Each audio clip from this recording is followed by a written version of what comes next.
আসসালামু আলাইকুম। বিশাল বাহিনীর সামনে একটি পিঁপড়ার হুঁশিয়ারি। হজরত সুলাইমান আলাইহিস সালামের বিস্ময়কর ঘটনা। আল্লাহ নবী হজরত সুলাইমান আলাইহিস সালাম ছিলেন ইতিহাসের অন্যতম ক্ষমতাধর বাদশাহ। আল্লাহ তাকে শুধু মানুষের নয়, বরং জিন, বাতাস, এমনকি পশু পাখির উপরও আধিপত্য দিয়েছিলেন। এমনকি তিনি ক্ষুদ্র পিঁপড়াদের ভাষাও বুঝতে পারতেন। একদিন হজরত সুলাইমান আলাইহিস সালাম তার বিশাল এক বাহিনী নিয়ে এক অভিযানে বের হলেন। সেই বাহিনীতে ছিল হাজার হাজার মানুষ, জিন এবং সারিবদ্ধভাবে উড়ে চলা পাখিদের দল। যাত্রাপথে হজরত সুলাইমান আলাইহিস সালামের বিশাল বাহিনী যখন পিপিলিকার উপত্যকা নামক একটি জায়গার পাশ দিয়ে যাচ্ছিলেন, তখন সেখানে ছিল লাখ লাখ পিঁপড়ার বসতি। বিশাল বাহিনীর পায়ের আওয়াজ এবং বাতাসের কম্পনে পুরো এলাকা কেঁপে উঠল।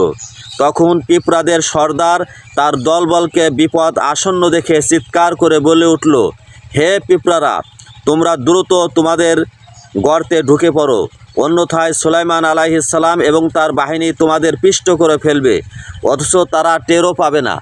সুলাইমান আলাইহিস সালাম অনেক দূর থেকে এই ক্ষুদ্র পিঁপড়াটির কথা শুনতে পেলেন। তিনি বাহিনীর অগ্রযাত্রা থামিয়ে দিলেন। তিনি অবাক হলেন এটি দেখে যে একটি ক্ষুদ্র প্রাণী তার দলের সুরক্ষার জন্য কতটা চিন্তিত। পিঁপড়াটির বিচক্ষণতা এবং তার বাহিনীর প্রতি পিঁপড়াটির সুধারণা দেখে সুলাইমান আলাইহিস সালাম মুচকি হাসলেন। এই ঘটনা থেকে বোঝা যায়, নবীরা ক্ষুদ্র প্রাণীরও কষ্ট দেন নাই, পিপিলিকাকেও কষ্ট দেন নাই। আমাদের নবীকে এই জন্য আল্লাহ তাআলা উপাধি দিয়েছেন, ওয়ামা আরসালনাকা ইল্লা রাহমাতাল লিল আলামিন। প্লিজ সাবস্ক্রাইব এবং লাইক করুন।